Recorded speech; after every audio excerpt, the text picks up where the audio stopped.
You are the prize. You are the prize. Understand that when you walk into a room, I don't care if it's a Zoom meeting, I don't care if you're walking into one of the top 5 tech companies, you are the prize. When you walk into a room with confidence, people feel that radiating off of you. They can feel it through these technological devices we have now. It's all about being the prize. All about being the prize. You deserve everything that you work for because you are the prize. Remember, they're interviewing you, you know? They want to see what you got, so sell it to them.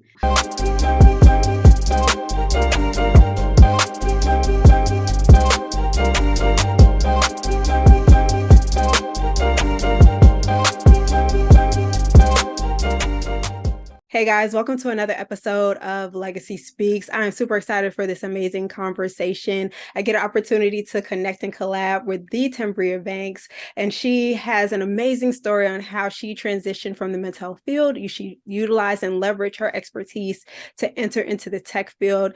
And so I am super excited to jump into this conversation, but I just want to say thank you so much, Tambria, for your time. I truly appreciate it. All right. Thank you for having me. I'm excited to discuss moving forward from mental health into tech. So, yeah.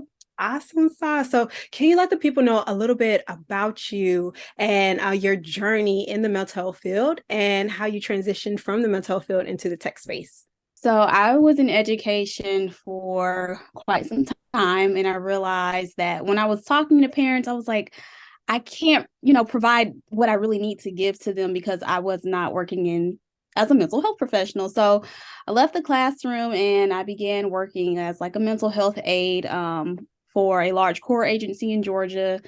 I did that for a couple of months and I was like, wait a minute. Like, someone told me you write your notes like a therapist. I was like, all right, cool. I got to go back to grad school. I get my degree, finish up everything. And I did that. And I had to figure out my niche. Like, I was working with children, but if you've ever worked with kids, it's a very wide spectrum of who and, where you work and all of that. And so I realized after a while, I was like, okay, I like working with kids. I worked in trauma for a while and I was like, okay, I'm getting burned out. I got to take a step back. So I said, you know what? I don't really work with teens anymore. And I loved working with teens. I was like, I don't know what it is about them. They just, I don't know. I think they make me feel young again. No. And so when I started working with teens, I realized I really need to incorporate um my career training because I actually have a dual degree. So I went to school for clinical mental health and clinical rehab counseling. Mm. So I combined both of them together. And so that really helps me and it helps my teens and my young adults that are in college really figure out, okay, what do you actually want to do? What are your passions and how do you get there? And even women or men who have been in their careers for 20, 30 years who are, tapping into their inner child saying, I really wanted to be a painter. And I'm like, okay, well, what's stopping you? They're like, you're right. I don't know. I could go down to the store and get, paint supplies. And I said, yeah. So my whole thing is success is not always attached to a dollar. Sometimes success is just going out and doing what you love. Hey, lovely. Shout out to you because I know mental and emotional wellness is important to you. If it wasn't, you wouldn't be listening to this podcast. But lean in really quickly because I know sometimes it's really hard to create a plan and actually sticking to it. So let's take your mental health to another level. Ever wonder what keeps you from fully executing? Ever wonder how you can build the confidence for decision making? Well, guess what? You're not alone and I'm here to help. So head over to mentalhealthgoals.com for your free mental health plan. It'll give you practical strategies for addressing your current mental health needs. But first, you got to tap in. So head over to mentalhealthgoals.com to receive your free mental health action plan today. Do it right now. mentalhealthgoals.com. See you soon. So that's a little bit about me and kind of how I got started. So yeah. That's a whole bar, okay? Success is not attached to a dollar. Right now, we're dealing with one of the most, I guess, scariest times in terms of like economic crisis and whatnot. And granted, we lived through 2008, and here we are experiencing this again in 2022, 2023.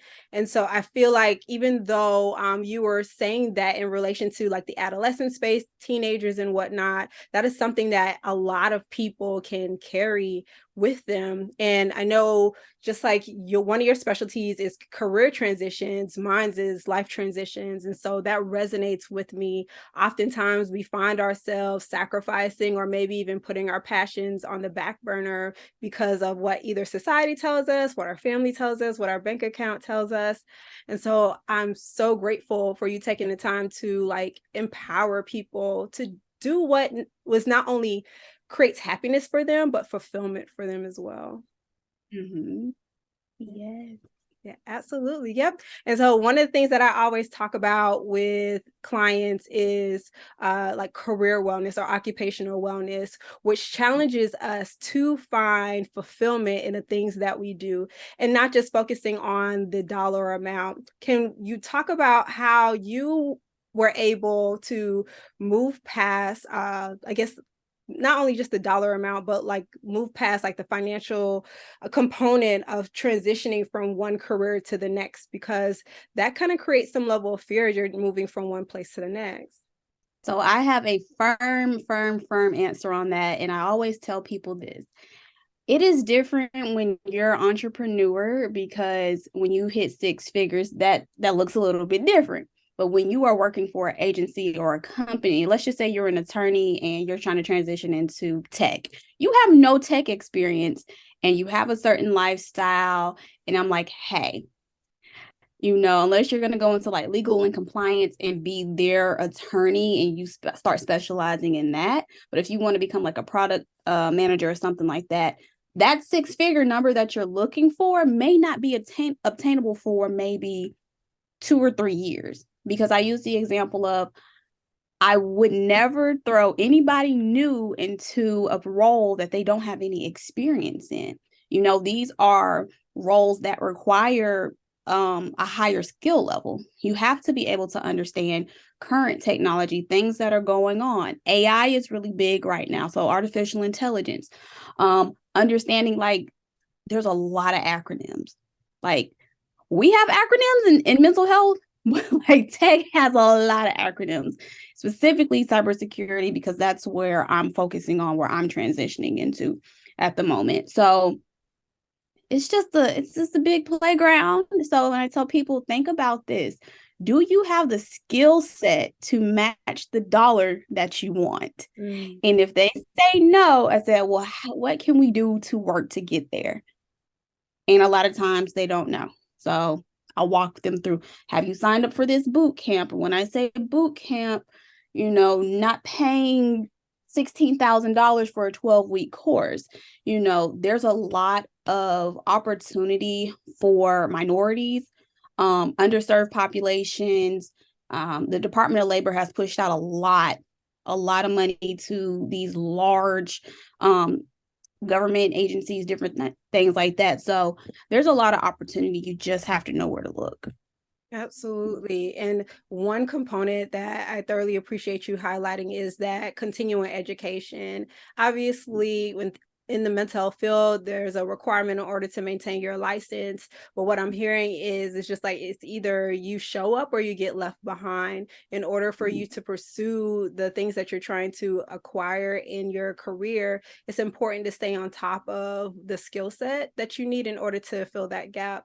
But I'm also wondering, to what degree does relationship building and connection building play a role in one's professional identity, especially within the tech space? Hey y'all, it's Sierra. Make sure you head over to shoplegacysbks.com to check out the latest gear. As always, we have the classic therapy is dope crew neck as well as tees. So head over to cop your crew neck today. It comes in heather navy, that cardinal red, as well as that beautiful gold that we love to see. So head over to purchase yours, not only for yourself, but also for a friend as well. And we are offering free shipping right now. So head over to shoplegacysbks.com to cop all of your therapy's dope gear and check out all the other additional merch as well. Definitely. As with any field, connections, networking will really make things a little bit more simpler, but you still have to do the work. Mm-hmm. So I've had a lot of people reach out to me that are in the tech space, like, hey, you want to get in cybersecurity? This is what you need. do this exam, do this, do this, do that. And I'm like, okay. And then they're like, we got you. And I was like, okay, cool. I've had family members who have worked in the cybersecurity space. One at a very, very high level with crazy security clearance. And then I have another family member who not necessarily the highest security clearance. And when I say that, that just means that you're able to work with data from the government, right? Different projects and things like that. So networking and being able to really understand what they're looking for currently, meaning employers, helps tremendously. I tell everyone that's interested, read the job description. And they're like, but it says these 10 things. Okay, read it again. So a lot of it is just taking the time to look at each role and what they're requiring. Like a lot of project managers, they want them to have a PMP and they're like, oh my gosh, I don't have the years of experience. Okay, so what can you do now to show or maybe think about your transferable skills? Transferable skills sounds like this foreign thing. And I'm like, if you've been working for 10 years, you have some form of transferable skills, some kind of way, especially mental health clinicians, from security, knowing, if you work in the community, securing our laptops, phones, any agency equipment. When you come to someone's home or office, do they have motion detectors? Do they have like the little rings that they can see you through the camera? Just different things like that. Those are like physical security type things. But just really understanding that if you don't network, like I iron it on, even in mental health. I'm like, I don't know how y'all are not getting internships. How many times have you called? Who have you reached out to? I don't know. And I'm like, you can't be shy. You can't, because it's like, okay, who am I going to choose? This go-getter who's like, I'm ready. They're willing to do what they need to do, or the person that emailed me that one time that I kind of remember. Ooh, absolutely. Right. So be humble enough to recognize that you don't know everything, but be bold enough to pursue everything that is out there for you. There was one thing that you mentioned, where you place a heavy emphasis on reading the job description, and you identified a common experience that a number of people go through. They read the job description and they feel as though they don't match or meet up to the standards. One of your previous experiences included reframing and like challenging negative self-talk. How would you walk somebody through challenging negative self-talk as they're pursuing or maybe even dealing with a career transition? Ooh, okay. This is my favorite thing to say, especially when I am working with women, because it's like, you are the prize. You are the prize. Understand that when you walk into a room, I don't care if it's a Zoom meeting, I don't care if you're walking into one of the top 5 tech companies, you are the prize. When you walk into a room with confidence, people feel that radiating off of you. They can feel it through these technological devices we have now. I said, you are the prize. And so I do a lot of, what is it that you would say to a friend that was in the same situation? And then they have everything to say, right? And then I was like, okay, now say that to yourself. Oh, so it's this, you moving out of that discomfort of actually saying, I support myself in the decision that I'm able to move forward in. So yeah, it's all about being the prize. All about being the prize. You deserve everything that you work for because you are the prize. Remember, they're interviewing you, you know? They want to see what you got, so sell it to them. Yeah. And they're like, oh my gosh. And I'm like, yeah, that's what I give. I give a lot of energy. And they're just like, thank you. And I'm like, that, but sometimes that's what we need, because, unfortunately, TV makes therapists seem like we're just sitting in a chair and we're like, okay. So tell me how your day went. And it's nothing like that. There are some, but I don't operate like that. I'll say that. Listen, come on. I think a lot of people are able to acquire the results that they're able to acquire when everybody shows up as their authentic self, whether you're the interviewer or the interviewee. Relationships cannot be formed on a authentic basis if people do not show up as their selves. Obviously, you may tailor it due to the setting and whatnot, but thank you so much for highlighting that and empowering people to be able to show personality, because whether you're in the mental health space or even in the tech space, I'm pretty sure there are a number of stigmas and myths that we have to push through. And so can you also speak to that? What are some stigmas in the tech space that a lot of people of color, or at least Black men and women, have to like bypass in order for us to remember that we are the prize and that we show up in these spaces? I have to remind people that it is a job. And I know that your feelings matter, but if you're working for an agency that brings in billions of dollars each year,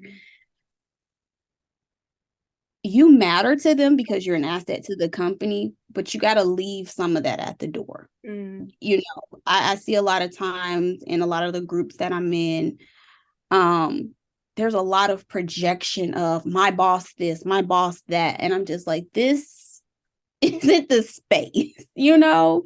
And I know it's like, well, it's a safe space because now in like Facebook groups, you can post anonymously. And so me being a therapist, I'm like, I am not going to say nothing because I don't want to cross that line. And then it's like, oh, they thinking I'm initiating services. No, it's more so I literally say, remember, you are the prize, you know? And, you know, there is a lot of nepotism, but that's in any industry, there is a lot of nepotism. However, again, if people don't know you and you don't have someone to vouch for you, it's really hard to break into certain tech roles. And I would even say that in the mental health space, if it wasn't for, you know, I'll just say like some of the connections my mom has had, she had talked to people in like 10 years. And she'll be like, hey, my daughter's in the mental health space. I know this is what you do. Here you go. Direct point of contact. And so I have those opportunities, and I've also opened up those opportunities for other people who are coming in that are asking me, should I choose, you know, to be a mental health therapist or should I become a social worker? And then we kind of go through that whole thing. I'm like, well, what do you want to do? And so, you know, it's very, very broad. But as far as Black men and women entering the space, we have to leave a lot of that negative self-talk at the door and understand that it is a job. It is a place where we come to do what we need to do. And it is a means to accomplish our goals, our dreams. So if you want to travel, work this job so you can take off, travel, do what you need to do. If it's to pay down your debt, you know, it's kind of just do what you need to. I say do what you need to do in a sense of you gotta figure out where these underlying emotions are coming from. And remembering that it's not that you're projecting sometimes. And a lot of people don't realize that.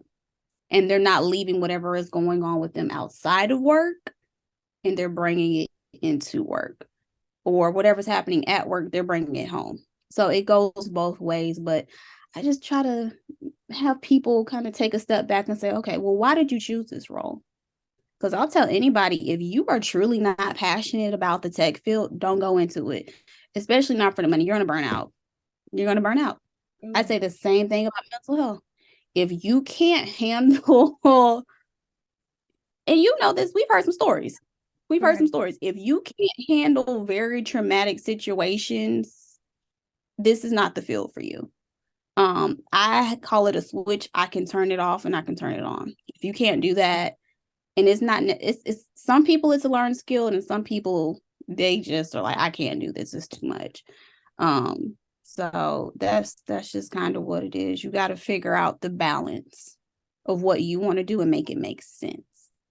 So good stuff. Yeah, thank you for that. I'm also hearing that it requires a level of awareness, not only awareness of self, but also awareness of the spaces that you're entering into. And then also, it requires a Mhm. heightened responsibility to educate yourself, because just like in the mental health field, there are so many different aspects and avenues within mental health. It's the same thing with tech. And as you had spoken about, whether it's project management, cybersecurity, whatever the case may be, figure out what lane you would like to go into, and also check and see whether or not the requirements of that role fit you, the lifestyle of choice that you would like to maintain as well. And so, what I'm hearing too is like practicing that relentless honesty. That way, when times do get rough, you know your why, you know the end goal and the results that you would like to acquire. You also have an opportunity to leverage that information and increase emotion regulation. And so I do want to check in. I know we talked a lot about those transferable skills, but how have you been able to maintain your mental health within the tech space? And what advice would you give to individuals who are wanting to make sure that they're tending to their own mental well-being as well? A lot of journaling, a lot of patience. I believe in the power of prayer. I'm very, my therapist is amazing. I believe every therapist should have a therapist because she just keeps it 100 with me and it's like, look, I'm like, okay. But just really just understanding what might trigger me. My anxieties around the unknown, which is, you know, common for a lot of people is I want to know, but it's like, no. So I have a talk with myself and I'm like, take your time because at the end of the day, would you hire someone that decided to say, hey, well, I'm gonna just get this certificate and or pass this exam and then they pass the exam, I'm just gonna hire them out of nowhere. And it's like, no, we need to see your experience. So in the mental health space, of course, when we graduate, we have our internship and practicum experience, which gives us the credibility as well as if we still have those really good relationships with our former supervisors and professors and things like that. And even some of our colleagues and classmates that we might have worked alongside as well. So yeah, it's I keep it zen as much as possible. But I have my days, and so I take it day by day. I'm human, just like everybody else. And with any transition, it takes time. Absolutely. And so, for anybody who would like to pick up the mantle of transitioning into tech, or if you're experiencing some type of career transition, develop a self care plan. And I know oftentimes we think about self care as being like manis and petties, or maybe your haircuts, or getting a new outfit, but find ways to get back to the things that create joy and fulfillment outside of work. One thing that you mentioned was like, this is a job, this is a role. And even though we may enjoy the jobs that we work at, understand that our identities are not rooted in our jobs. And so, with the world opening back up and with the tech space widening, opportunities to work not only on a national level, but on a global level as well. Be intentional with taking time to improve your mental and emotional well being.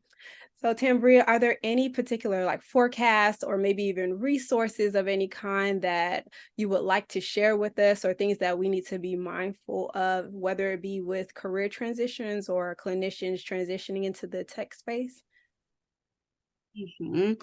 I will say any clinicians that want to transfer into the tech space, we do really well in healthcare settings. We have to remember a lot of the tech that we use when we enter our clinical notes is pretty much a tech company, right? Think of all the different practice, you know what they try to market us. Those are tech companies. So on that other end of it, they need people to manage everything, right? If you want to go into software engineering, you're looking at very long days, right? A lot of people don't know that. They think it's regular 9 to 5. And I'm like, no, no, no, no, no. They're much longer than that.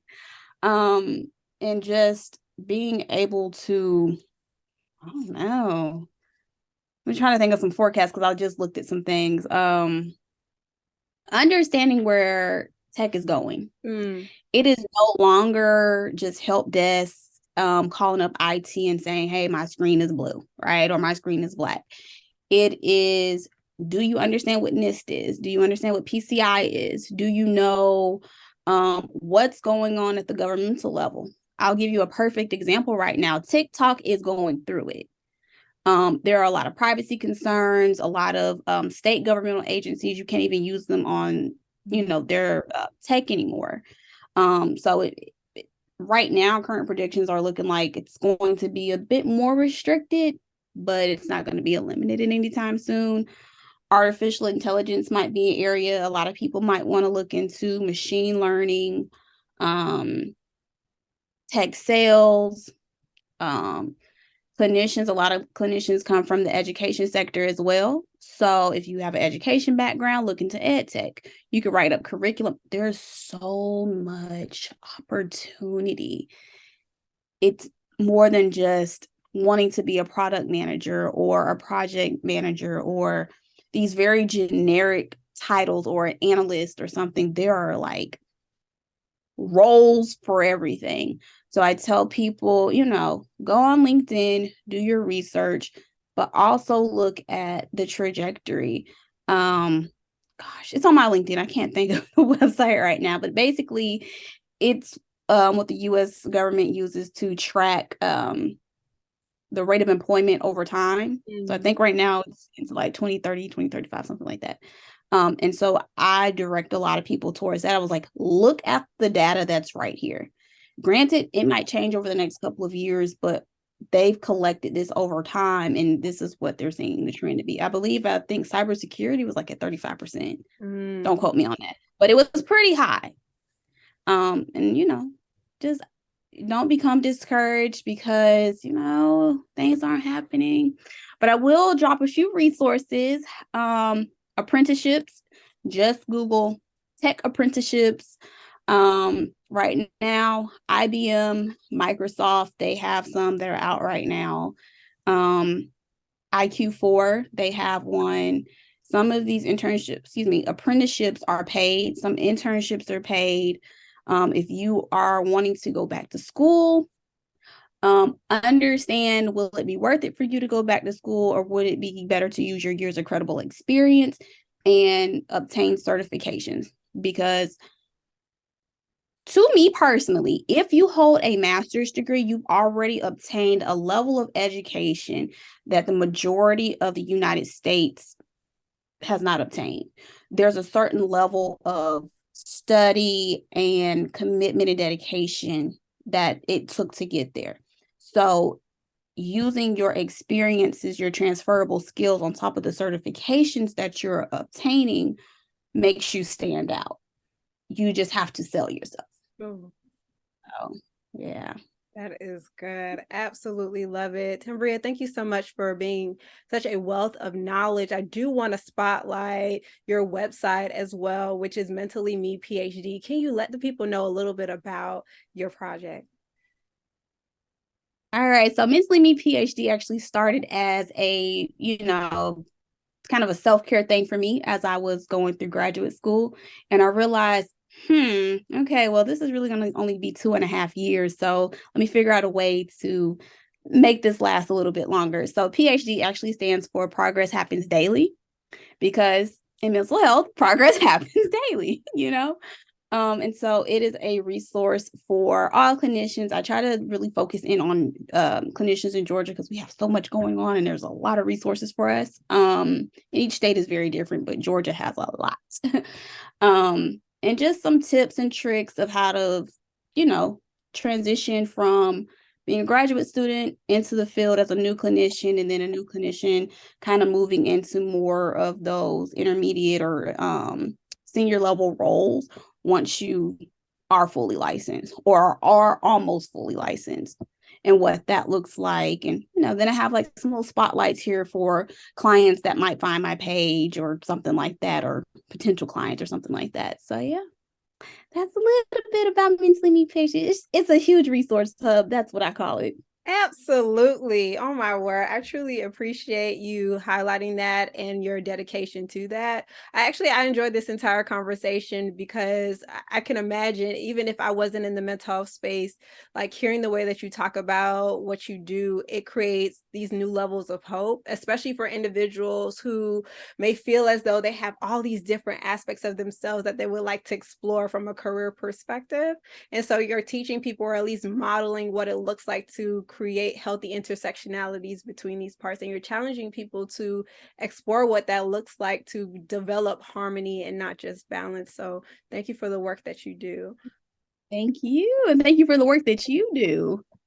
Absolutely. All right. The one other question I ask all of my guests, obviously the podcast is called Legacy Speaks. And so thinking on it, what would you like your legacy to say about you? Oh, okay. When I was a kid, I came up with this. For me, I want to be remembered for doing something great. I want to be like, Maya Angelou, how everyone remembers her, I want that kind of recognition. I said I never wanted to be, this like reality TV star. I said I always wanted to be recognized for doing something in the world that changed the world on such a global level that I will be remembered for centuries. Absolutely love it. And Dr. Maya Angelou, I absolutely love her and the work that she does. And honestly, that's where the name of the title came from in terms of like legacy. It's not about what you've done. A lot of people will always remember how you made them feel. They'll remember like the words that you said and things of that nature. And so I know oftentimes we like to chase legacy, or we say, oh, we're building a legacy, but you're actually living one today. So thank you so much for that. And let the people know where they can find you and stay in contact with you. Yes, so you guys can contact me on Mentally Me PhD for all of my fellow clinicians. And then I'm always on LinkedIn. So go ahead and connect with me at Tambria Banks and just shoot me a message and tell me how you found me and let's connect. Absolutely. If you found any value in this episode, please make sure that you are liking, commenting, subscribing, and sharing it. Please tag it, slide in the DMs of Tambria and let her know, hey, I heard you on the Legacy Speaks podcast. Okay, let's definitely stay connected. Once again, thank you so much for listening to this episode. Please be sure to like, comment, subscribe, and share, and definitely stay connected via Legacy SBKS on everything. Until next time.